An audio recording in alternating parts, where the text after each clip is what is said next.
everyone, I am yours truly, the legend himself, Labzy, aka the best motherfucker you ever met in the history of your life, and I can prove it to you even though I shouldn't. Now, I have a couple of artists that are a couple. They do music together. They are obviously together for most of the time, and I've seen them perform not just obviously at Shot Kickers, but there was an event, the Barricada Night, I think it's called, something like that. I'm not sure if it was or not, but I met them, and they obviously invited me out to obviously check their performance, and they did absolutely amazing and very talented people. And I asked them the question if they wanted to jump on board, and here we are today.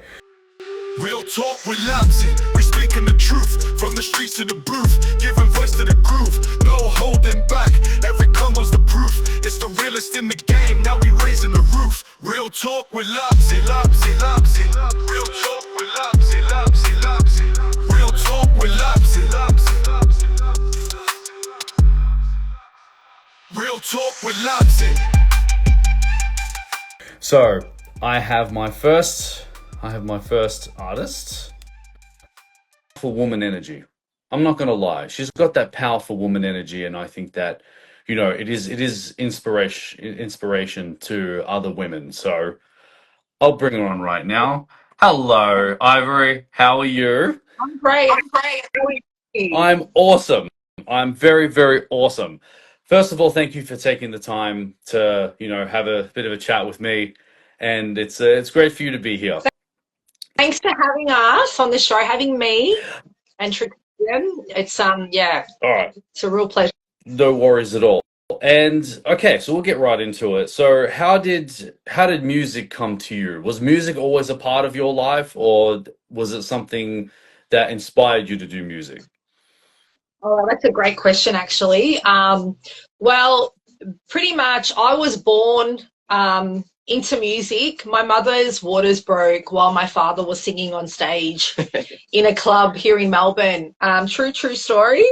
So yeah, music was all around my family. My father was quite a big performer around town and overseas, and there was this great club back in the day that my parents, would attend, and my father was a resident there, and I was born into music. My mother's waters broke with me in the nightclub. Oh wow, really? And my brothers too. So, because she was pregnant with us back to back. So, yeah, we were born while my father was singing. My mum was going into labour, so I was born into it. Wow. Wow. I mean, hang on. Okay. I don't know. That's very interesting. Like I'd never heard something like that before. That's why I don't know how to react. But okay, that's really interesting. It shows that it's always been a part of you. And do you feel that it always will be a part of you though? Uh, it's through and through, Labsy. Like, my grandfather as well on my mum's side, he was playing instruments as well while we were growing up. My father was always with his guitar as well while we were growing up. There was music all around the house. I was attending dance schools, singing schools from the age of 3, running around in my leotards, hairbrushes in hand, thinking I was Madonna or something, or, Kylie Minogue. And my brother too, like my brother was into rap and hip hop and stuff from a very early age. So yeah, there was all sorts of, and my mum was into rock and roll. She'd be collecting vinyls and stuff. So, which I collect vinyls too now, still to this day.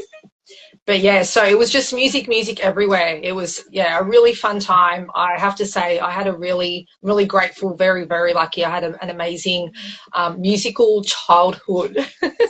No, that's fantastic. Now, when it comes to culture, though, did they ever make you kind of put music aside because you were getting older and they were doing the whole you got to get married, have kids? Like, did they ever push you to that situation, or they were full supportive of what you were doing musically? No, it's never, ever, ever been like that. Again, I think I'm really lucky. Like both of my parents, sorry about that. Sorry. Both of my parents. Can you hear me Yeah, still? yeah, perfect.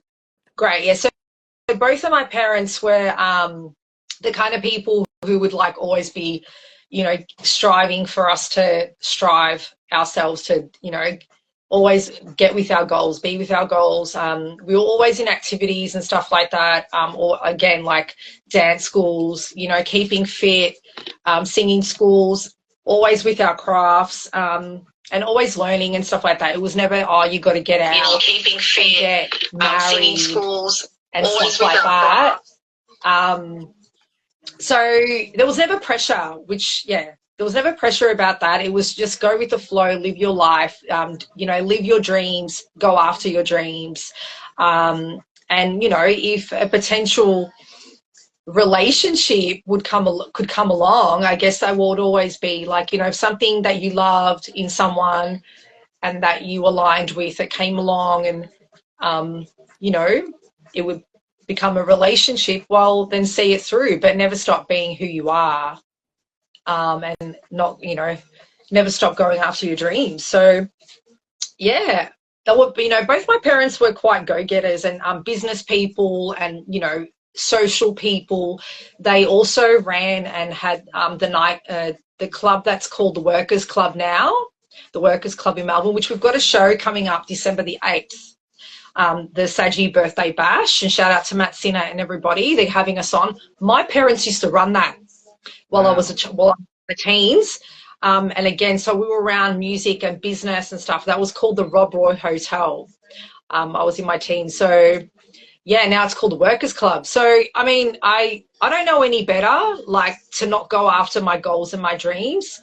You know, music, business, and business if it's something else, you know, other than music, but it's always been that way. And yeah, to be free and feel good about what we're doing in life and whatever aligns with us.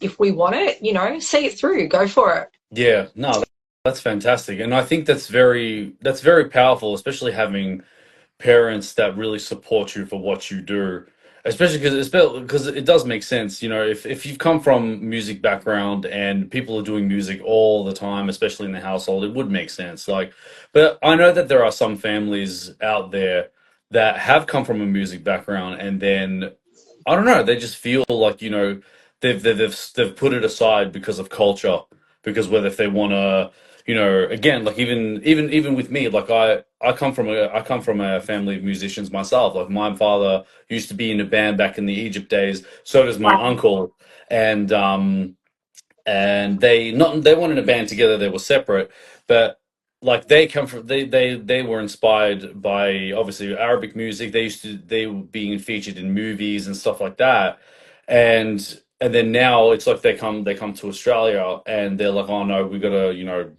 put put that aside and then do culture. And then obviously, you know, pressuring my sister to get married and, you know, get a decent job and stuff like that. And which kind of really sucks. But I would say that if you've got people that support you 100%, then you are the definition of blessed.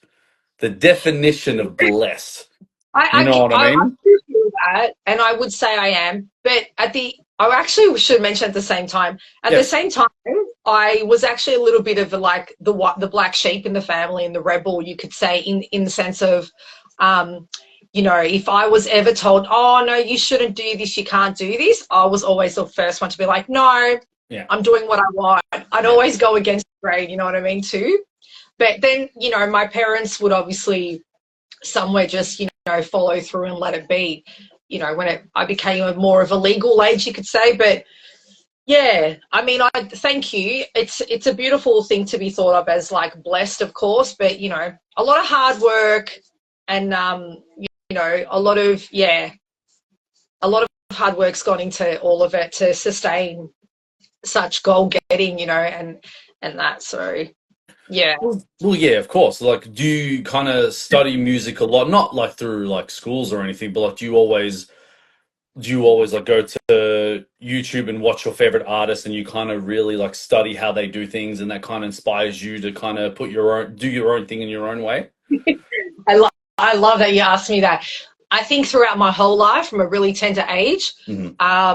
all I ever was you know, around, all I would ever do was look and study visually at like music videos, like my favorite artists, even local artists. I would always be tuning into something that had to do with the frequency of sound, and learning, even like learning how to, you know, use different programs. I would always be seeking more knowledge and more like to become more of an expert in my craft. We never stop learning. And I don't ever want to stop learning about my craft, about music, about, you know, I'm very much in touch with as well, you could say, with visuals of how I want to see something visually then put back to, like, say, my own audio. And that comes as well with, because I've grown up watching a lot of actual music content. So whether it was YouTube, concerts, I don't really watch TV, like from a really young age again. I was always watching concerts. I was always watching my favorite artists, or, you know, my mother and father would be always playing different music, and they would always be telling us as well their own stories that they know of about a particular artist and about music and what music video went with that, or, you know, whatnot. So, yeah, I mean, I'm always studying it. It's because it comes naturally. You know, even I might watch like a 2-hour DJ concert. I watch my favorite DJ, you know, DJ and stuff, and it's in my blood. I just can't help who I am, and that's just the way it is, I guess. Yeah. No, that's good. Definitely. I love that. So who would be your go-to artists for inspiration? Oh my God, there's so many. Look, I love a lot of the iconic old school artists, like, you know, Michael Jackson, Janet Jackson, you know, and if we're talking, if any like new, like current artists for the last 10, 15 years, like I love The Weeknd as well. I'm into Nicki Minaj. But then I do love my Aussie artists, like Kylie Minogue. I think she's like, you know, she's done so well for herself. She's still here. She's like, what, in her 50s now, or 60s? She's iconic. I love Trix William. You have to say that. Yeah, no, because when it comes to rap, like local stuff, before Trix and I ever got together, I used to like love watching his stuff and his production and his music videos, and you know, like looking at his flows and his projection and the control he had live as well, because I had Trix on some of my own events called Young Gods. Like from just after COVID, we created this event called Young Gods, and I had a lot of you know, a lot of the male artists that are in our local community, as well as female, of course. But I was there. I love a lot of for some reason I'm really attracted to male artists and their masculinity and their strength in how what the control that they may have, like, you know, behind the mic and stuff like that. And, you know, locally, one of those artists for me was Trix William. This is way before we even like became a thing. A thing. Yeah, so yeah, and again, from a very early age, like, you know, my parents or my father as well, he would, you know, put on Tina Arena, who I still love now. And I actually was, I had singing lessons for a really long time with Tina Arena's teacher. I was very, very fortunate to have that. So, and my brother as well. So I'm professionally trained, but also because of my father, he would make me watch different artists to be able to take whatever from them, adapt that, but still be my original self. Yeah. You know, and how to project myself vocally for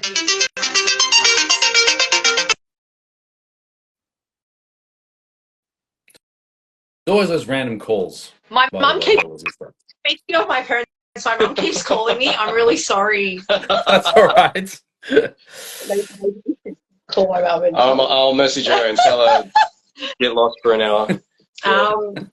But yeah, so going back to about the original question too that you asked. I'm continually studying my craft. It's a thing that I seek naturally, it's just what I'm generally interested in. I'm not really, you know, someone that's about the drama of what's going on in the world. Of course, I care so much about what's going on in the world, and I think I'm very much of an empath. So when I see, like, you know, tragedy and stuff like that, it really, really, really hurts my soul. So I need to always revert back to music, just to remind myself again, and just be in touch with the beauty of the world and that frequency of, you know, sound and, you know, creativeness and color and light and everything like that. So yeah, music's everything to me. Sound is everything to me. Yeah. I don't know any better. Well, so here's a question. Because music for me, if it doesn't hit my ear like that, it doesn't hit my ear like that. Like I won't gravitate towards it. So this is just all kinds of music in general. It doesn't have to be like rap or hip hop in general, right? With you, like, what kind of sounds kind of attract you? What kind of music sounds attract you? Oh, well, I'm a very eclectic person. I have an eclectic mix of music that really attracts me, that I gravitate to straight away. One would be definitely dance music, electronic music. I did grow up with a lot of hip hop and rap, which I love, but I actually first fell in love with, from a really young age, with you know, electronic dance and techno, also, like, you know, funk music, house music. So I gravitate to those sounds a lot, really, straight away. And also, like, in COVID, I took the opportunity to produce my own techno, which is all over Spotify and stuff like that, techno dance music. Yeah, because that was, even though from family, from, you know, my other peers and stuff like that, I've grown up on so many different genres that have been, you know, displayed for me throughout my life. Myself, I always gravitated to dance music first. And, you know, I love hi-hats. The sound of hi-hats and stuff like that, and, you know, anything that's really kind of pop banger, and pop music. I grew up with a lot of pop music, and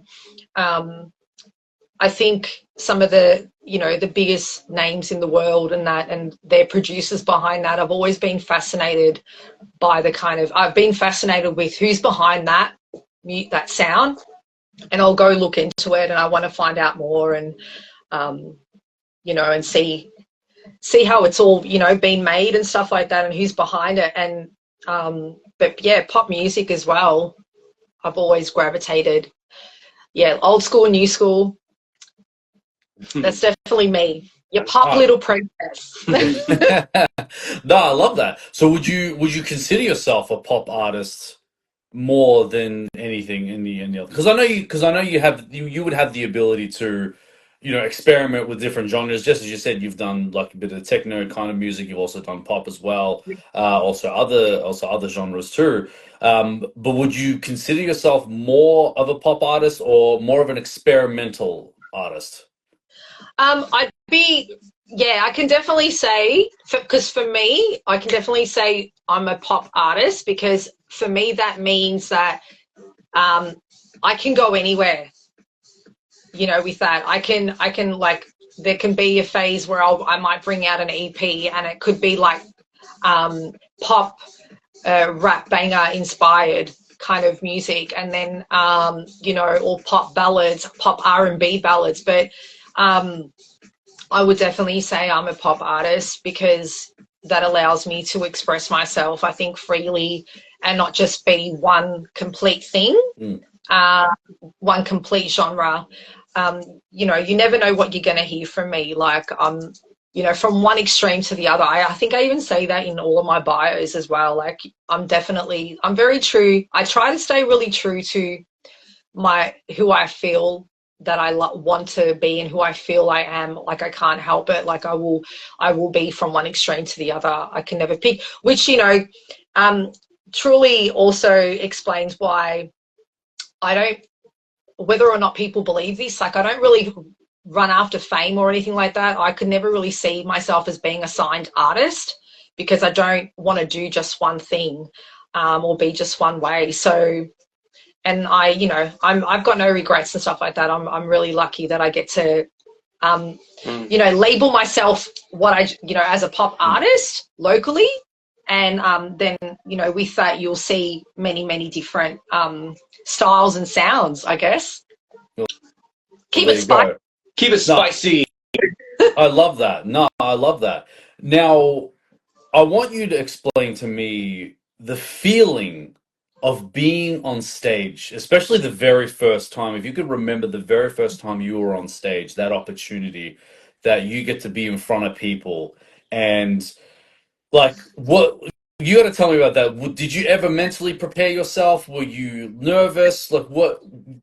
Speak on that. Wow. Well, That's a great question. yeah, it's a great question. This is what I do. I love that. No, well, I remember there was this one time, again, being like, I had performed lots of times before I turned, I remember 18, like, for different concerts for my dance school or my singing schools and whatnot and stuff like that. And then I always had friends that were older than me, or like my cousins and stuff like that, and they'd take me to the nightclub, so I'd be getting into nightclubs underage. And there was a time where I'm not going to go into the full details, there was a really famous dance track, and I would always be singing it around my friends, around the house, around everywhere. And but I'd sing it in my own way, of course, but, my friends and my family and stuff like that would be always like, oh, my God, you sound so much like that record. That song suits your pitch so much. And it's a really great track, and I always relate to it, and I love it, and love the lyrics and the melody, and, the production behind it is just insane. And so many DJs and people have remixed the shit out of it. So what happened was, we're in this nightclub in Melbourne, very huge nightclub. It holds about 1,000+ people. And here's me, little Ivory. I'm like nobody yet in the scene. And there was this thing in the club that if you went up to like the organisers and stuff, like if you had something that you could present to them, you'd get like these huge free bottles of champagne. Anyways, so my friends, being, the little alcoholics, you could say, but not discriminating. I can be a bit like that. I'm a cocktail girl myself. Nice. But without me knowing anything, I was just down the back of the club, just chilling and that, enjoying the music and that, checking out the DJs and stuff like that. And it was a real vibe. It was packed out. So they've come back to me, and they're just dragging me to the front of the DJ booth. And I'm like, what's going on? What are you doing? Like I was really, really like freaking out, thinking, what are you doing? They're just dragging me through the crowd, and they've presented me in front of someone who went by the name of Molly Meldrum. I don't know if Molly, he was part of the club. Yeah. And I've known about Molly Meldrum and stuff through my parents and stuff like that, of course. And like when I was like in complete shock. I looked the part that night. I know I look like a little pop star and stuff like that, being with the, the Y2K dress sense and stuff like that. But the DJ started playing the song, and they handed me the mic.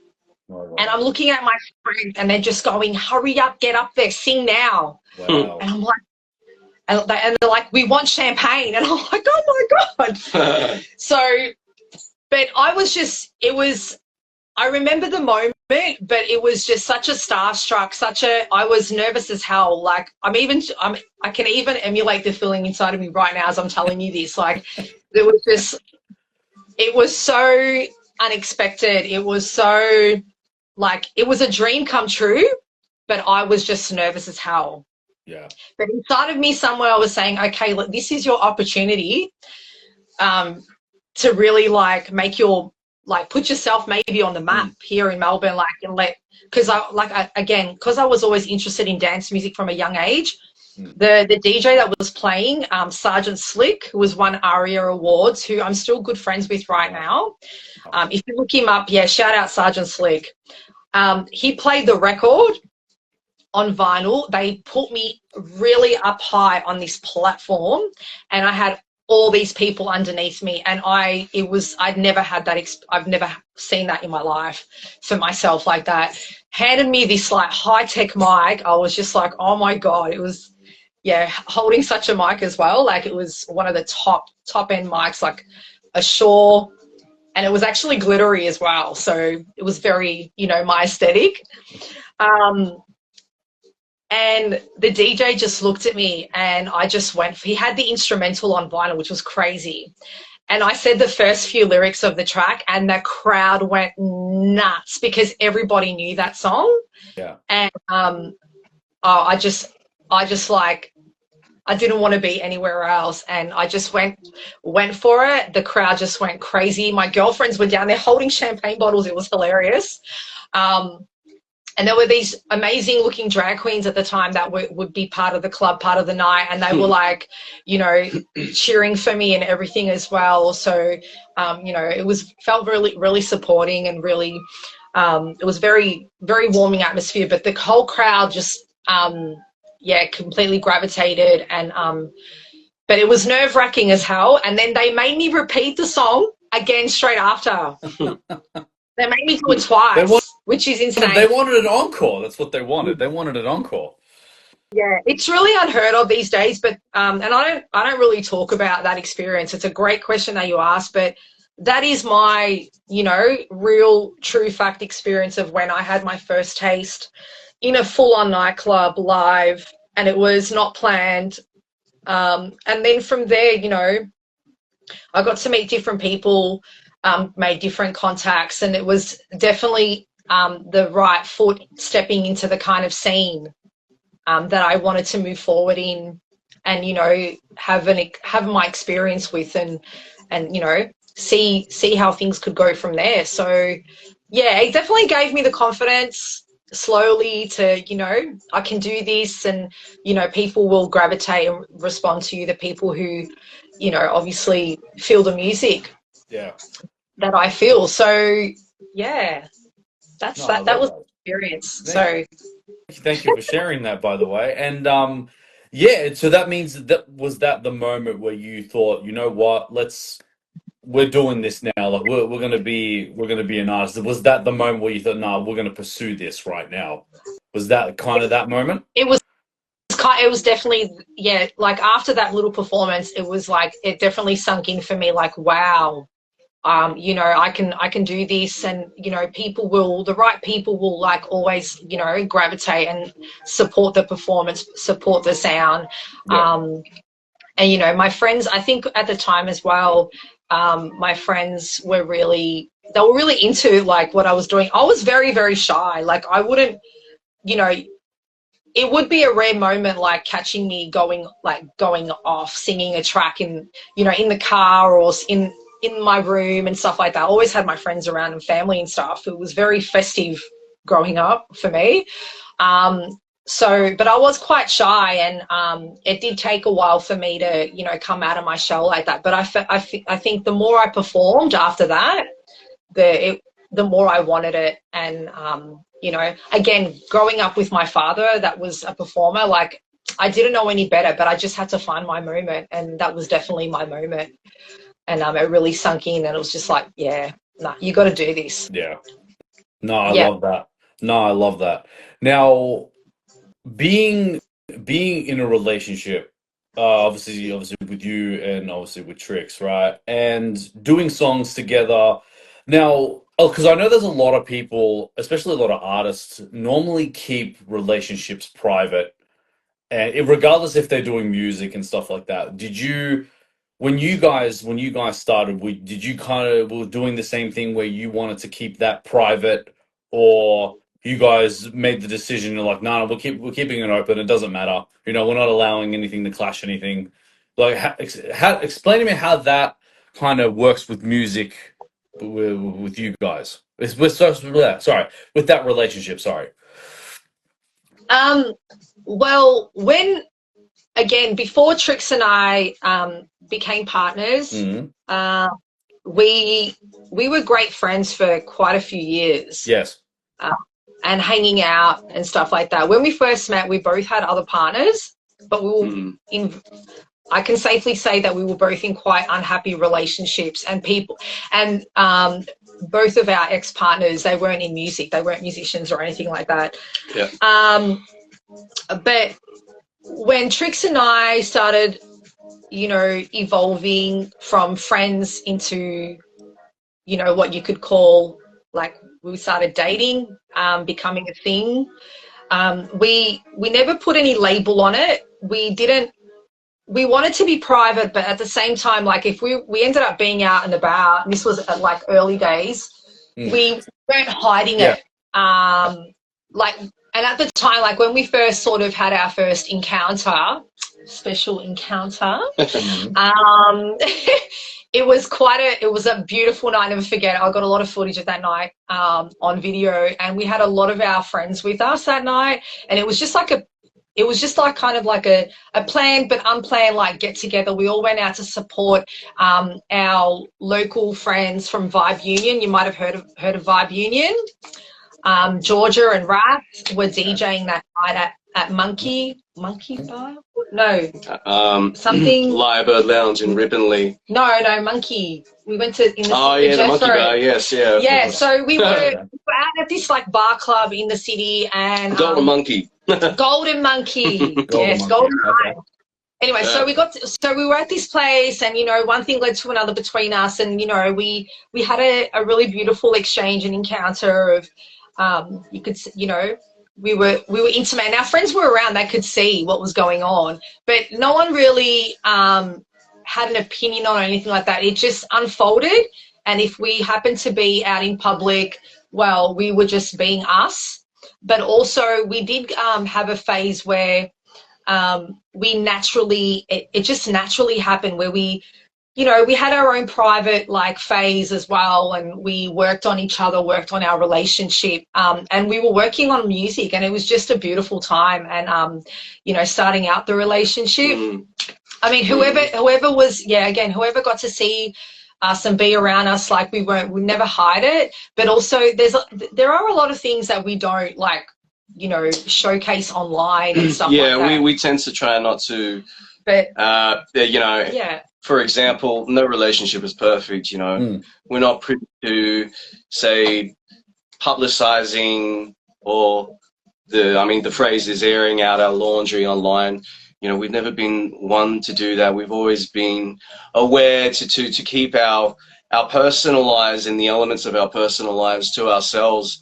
But look, in and of itself, having two artists come together for a relationship, I would say, is less of a common kind of occurrence between two people. And we are lucky in that sense that we can understand and reciprocate, you know, an appreciation for each other's artistry. And look, prior to being with Ivory, Sammy, I've never had that in my life, and I'm not sure if she has, but you know. You do. Yeah, but I've never had anyone like you. Yeah, that's it. That's there it. You go. You know, that's what I'm saying. Straight like, into the world.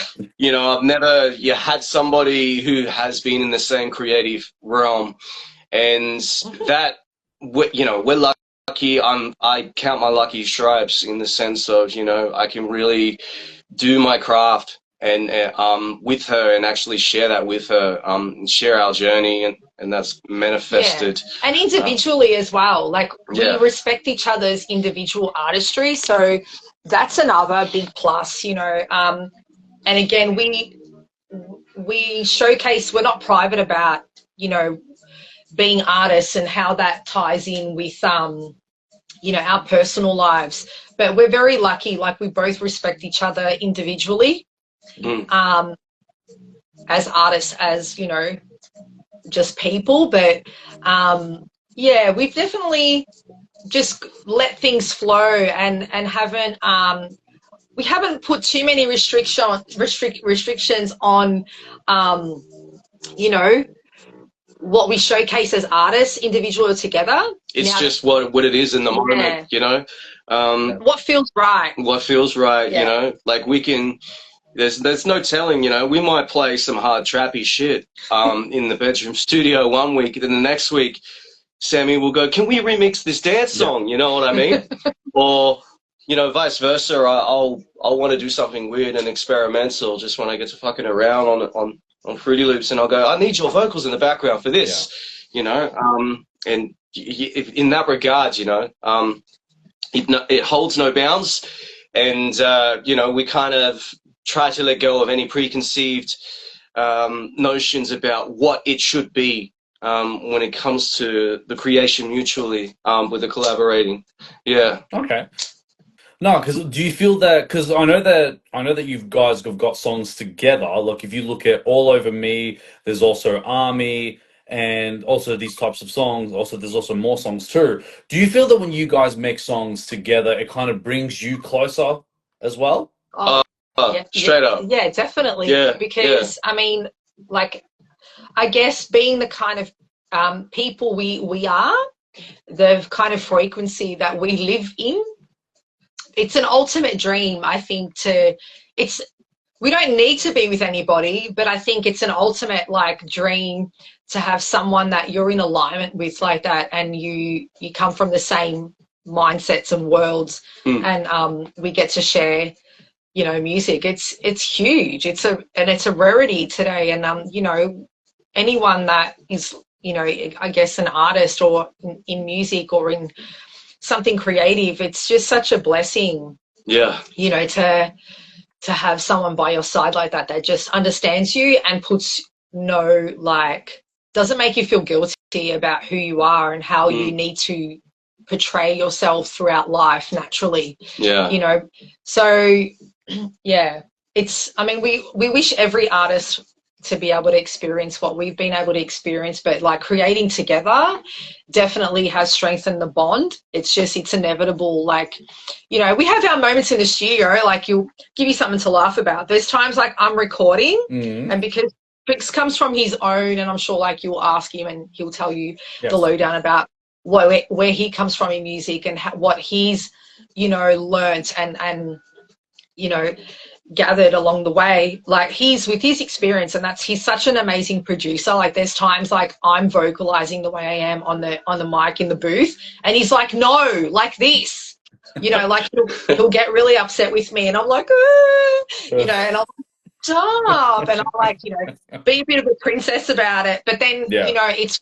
because it's not all rainbows and butterflies. Like at the same time, we do challenge each other. We do learn from each other, and we do like, you know, we'll like nudge each other and be like, no, that doesn't sound right. Like, no, don't do that. Like we do, like we give each other like straight hardcore, like, you know, opinion, like down the line. And it might not be like what he wants to hear or what I want to hear, but that's how it's been great that we have that as well, because it's enabled us to grow individually and together as people, as artists, and you know, to also be able to learn how to listen in general in life to somebody else's you know, constructive criticism, whether it's in music or just in life in general. But I can honestly say, and I won't be private about this, but I'm sure like a lot of people know by now anyways, I'm very grateful and really thankful. I'm having the time of my life. I never thought in a million years that my combo, and I will call him that, for as long as this beautiful connection will thrive and continue between us, and I, you know, hope it's forevermore, of course, but I'm having the time of my life, and, you know, I've had my fair share of, you know, negative experiences with relationships, but this is by far like my most favorite time, and yeah, he's definitely my favorite person in the whole world. So I'm really damn lucky, but I get to be me, and I still think it's important that he gets to be exactly who he is as well. Yeah, and I love that, and I love how you guys have that relationship where you guys are like best friends and artists as well as a couple at the same time, which I think that just as you said, it's a very rare thing. It's a very rare thing Sure. because I feel like too many people are putting labels on things and people have to put strict rules for those things.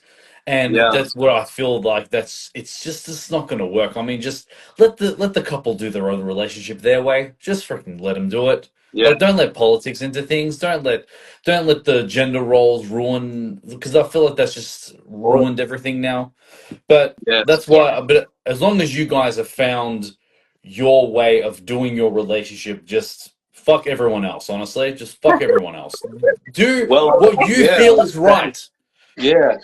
Yeah, that's it. That's exactly how we've rolled, you know what I mean? And I think both Trix and I, when it comes to, you know, our personal relationship, again, we've both had our fair share of but we took our time. We took our time. We didn't just decide, you know, for example, that, you know, we were gonna move in together overnight or anything like that. It took 2 years. Yeah, it's took more than 2 years. Yeah. And you know, I was in a particularly fucked up place where I didn't think that I was going to be ready to be in a relationship for a long time coming out of the lockdown era. And I'm talking about the end of, you know, 2022, October 2022, straight through until March 23. I wasn't even in Melbourne. Funnily enough, before Ivory and I got together, which was a little later in the year, she spoke to me on the phone and convinced me to come back when I was staying in Queensland. We were mates. We were still mates then. Yeah. Yeah, and I just lost everything. I had lost, you know, my house. I had lost.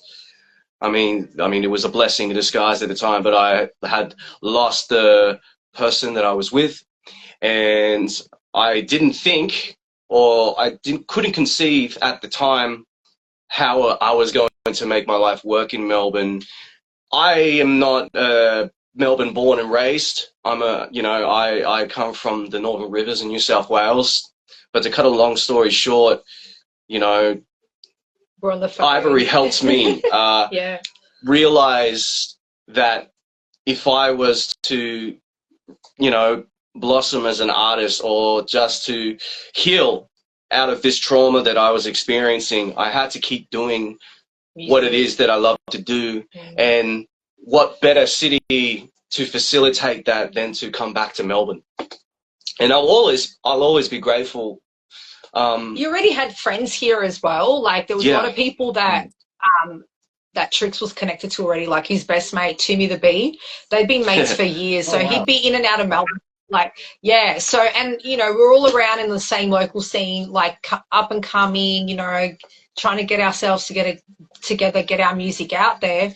And, you know, that's why when he called me on the phone that day, and I'll never forget that day, and, you know, it really like hurt. I really hurt for him at the time. Like I would hurt for a lot of my friends hearing him, you know, be in the predicament that he was in. And the only thing I could truly really say to him, and I would still say it till this day to anybody, if they're a musician and artist, you know, there's no better way to heal than just throw yourself in your craft and be around the people that are in the same, you know, vicinity as you, the same like wavelength frequency. Like that's, you got to throw yourself in, you know, places like that and with people of the same, you know, mindsets and doing the same thing. So, yeah, I said to him, you should come to Melbourne, you know, music's who you are, you know, dive into that, like write about your pain, get your pain out there. We'll get you up on stage, you know, because I was running events and stuff like that. I'm like, I'll put you on with the boys and come and like rap your heart out, man. Like, so, yeah. I love I think we've had a really big trusting friendship bond from way back. So, and even from back then, honestly, I had no idea. If you told me back then, like that phone call, like you're going to end up having one of the most amazing relationships with this guy, I would have said to you, get the F out. Because I always saw, you know, Trix William and even other artists, like I never wanted to, you know, go down that that lane of, you know, being intimate and stuff like that. I wanted to keep my artist friends and, you know, really build a community and build my friendships and stuff. But when it came to Tricks, like I did think he was fine, you know, but I always thought I actually thought in my head, I used to always think I was out of his league, to be really honest. Okay. Yeah. I was just like, you know, but we were good friends. Like we bonded always on many different levels, and subjects and things like that. Always had things in common. But I just thought that I wouldn't think of like that kind of, you know, yeah, I'm going to try and strut around him today, like, and make him be into me. I would never, like, it was always very personal. I always respected him as a person first, and the artist that he was as well. And I was always just really fascinated by his music, and because he does, obviously, I've always known that he's done a lot of production and stuff like that, and his rap flow, like, I was just always, wow, like, yeah, be bragging about it, even to my brother, like, you got to hear this guy. But so I never thought, you know, in a million years that he would be interested in me like that. Yeah, but definitely things we've taken our time. Yeah. We made sure, because we've both had our fair share of mistakes in the past, we really made sure that if we're going to get into this, we're going to take our time, and we did. We took it day by day, you know, and still just getting out. I think what's important, especially for two artists coming together as partners, is not forgetting to be who you were before you got together. So yeah, we tried to maintain. We've tried really hard. Like, we've had our own trials and tribulations. Our individuality, but we never tried to change one another. Never. So it was always a big thing, because from where we've come from different other past relationships, we've had our past relationships try to change us, and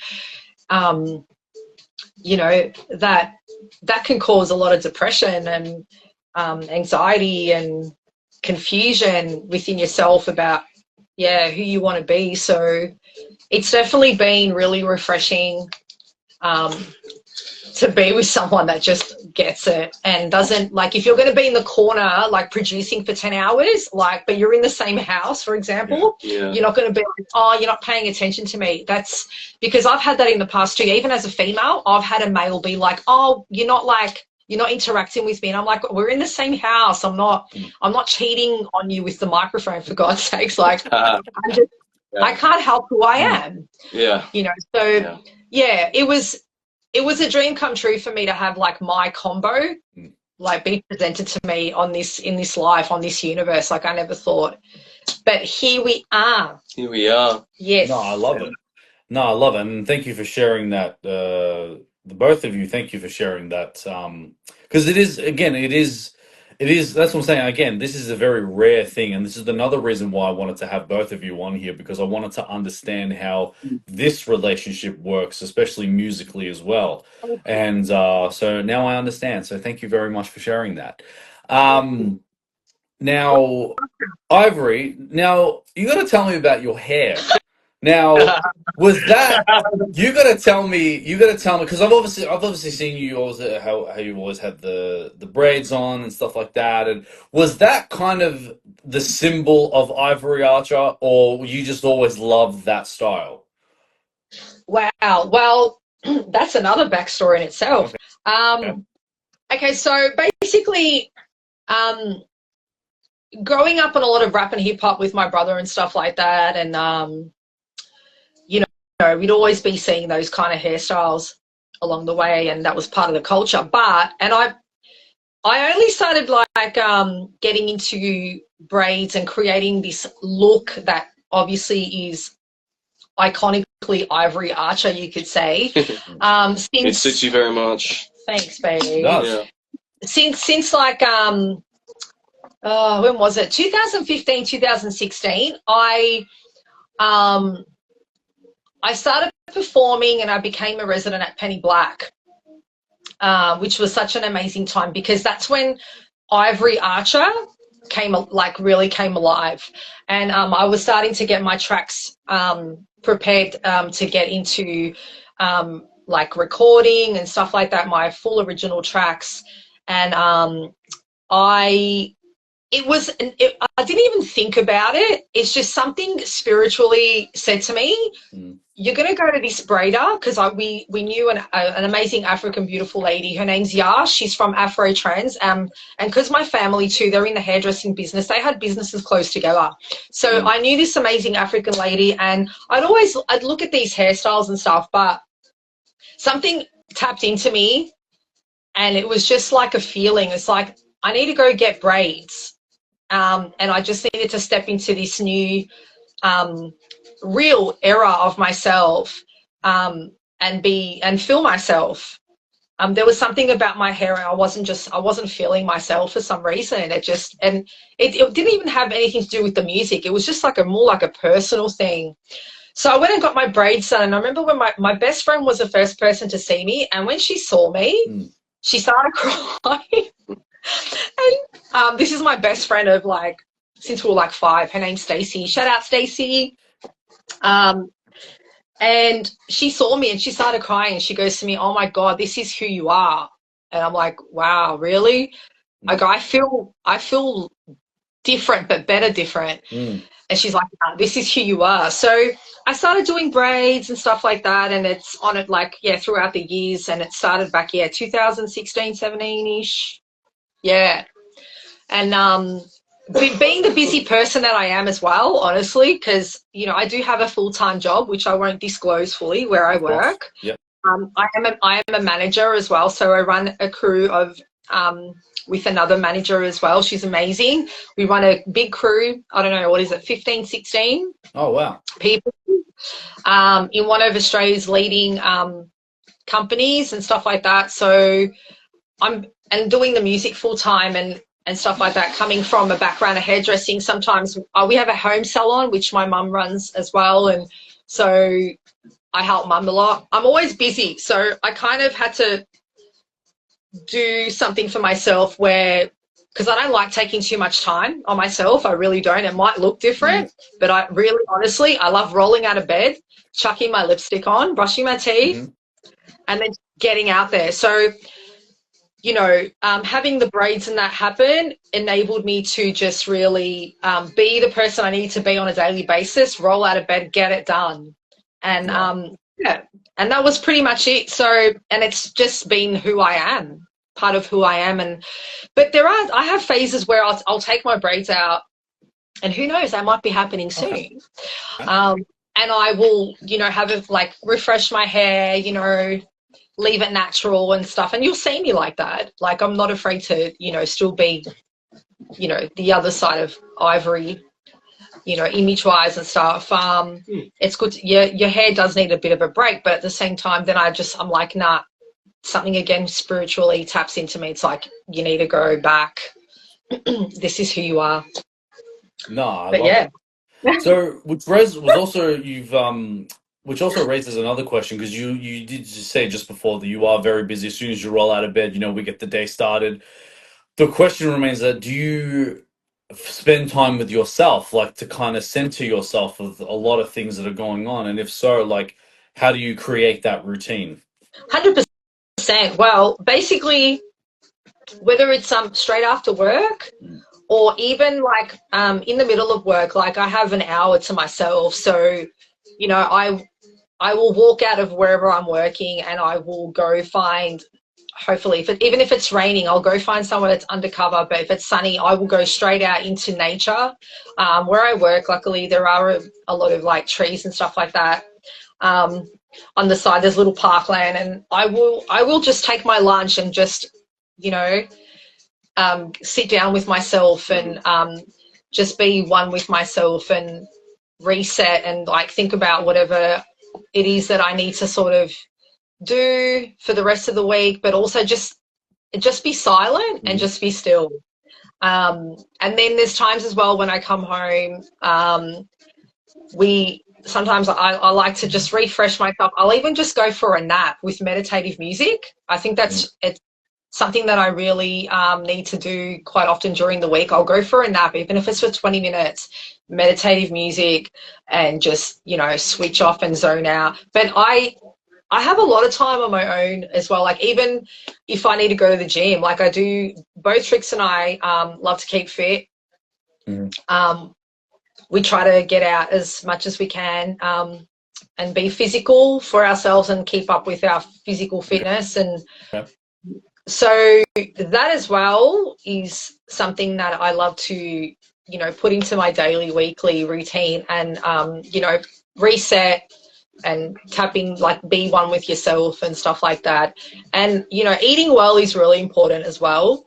I mean, we're two little wild ones together and, you know, individually. We don't mind having our little drink on the weekend, a cocktail, but at the same time, for me, you know, having, like, eating well and, you know, being outside in nature and that, even for an hour every day, is really important. Yeah, definitely. No, I love that. No, that's good. All right. Well, I think I've got everything covered for you, Ivory. I think that's it. I've given you quite a bit, I think. Yeah, that's good. No, I love it. I love it. I love it. Thank you so much, Labzy. That's awesome. That's okay. No, that's all right. Because again, this is why I do what I do, because I love to have artists, to let them, basically, this is going to be their stage as well, but to tell their story. So obviously to give them their voice as well, and this is the purpose of what I do. So thank you as well, Ivory, for being a part of that as well, being a part of history as well too. Because now we're going one step away to 100 guests, so you're now going to be a part of the 100 guests. Woo! Oh my God, that's incredible! Congratulations to you. Congratulations, and I really want to see, like, while we're live with whoever's watching and whoever gets to see this afterwards, like, Labzy, I think you're a really important figure at the moment in our, like, Melbourne local community, not just in the music community. I know that you interview a lot of people from all walks of life, so I think what you're doing is incredible, and, you know, congratulations to you and being your authentic self. And and the questions that you ask and the research that you've done, and I think you're very attentive, and it's a beautiful thing, and I'm really thankful. No worries, and thank you so much for your kind words as well. Ivory, did you have any questions for me? The only questions I've got for you is, and then obviously whoever's watching again, they'll get to hear this. Will you be available to come out either on the 30th of November, which is Anita, Shining Armour's wife? She's putting on an amazing event called The Journey of Love, which I'm performing at, and also Vina Vibes as well. But it's like a Journey of Love poetry kind of night at the Artful Yoga Space in St Kilda. And then, are you available December the 8th? Because we're actually headlining for the big Saji birthday bash, as I mentioned earlier in this interview, at the Workers Club. But then, are you available on the 21st of December, which is the Bacata night? It's pronounced Bacata. Bacata, yeah. I knew I had it wrong. Sorry, but thank you for correcting it. Thank you. Vietnamese words. Are you available on the 21st of December? Filipino word. Bacata night at Laundry Bar, which is going to be the end of year party. It's going to be such an amazing, night full of entertainment. Are you available? But if you're not available, that's okay. That's the question. No pressure or anything. No pressure. No, I mean, look, November 30 at night at 8 p.m. I won't be available because I'm actually going to be sponsoring a rap group, Under Oath. It's going to be at the Kindred Band Room in Footscray. So unfortunately, I don't. If that event is at night, then unfortunately I won't be able to attend. December 8th, I can organize myself to rock up there. Yes, absolutely. And the 21st, let's do it. Let's party, or let's celebrate the end of the year. We'll get you some tickets, Labzy. Done deal. Let's do it. Done deal. All right. Okay, well that's basically it for me. Did you want to end this live, and then I'll go live again, and then Trix will join in, and then we'll continue? So how you want to do it? Yeah, for sure. Like that. Yeah. Our phones is right next to each other, so you send me the invite, or however it works. Exactly how I do it. Yeah, done deal. Well, I'll take a 5-10 minute break, and then we'll come back, and then I'll be interviewing Trix. All right. All right. Thank you so much. Thank you, everybody watching. Mwah. See you soon. Bye. And thank you for the people that have also joined in the live as well. This will be uploaded to YouTube as well. So yeah, so if you didn't get a chance to see this, it'll be on YouTube as well, and you'll see the whole entire interview. So, all right, so take a 5-10 minute break. Don't go anywhere. Trix William will be next. See you guys.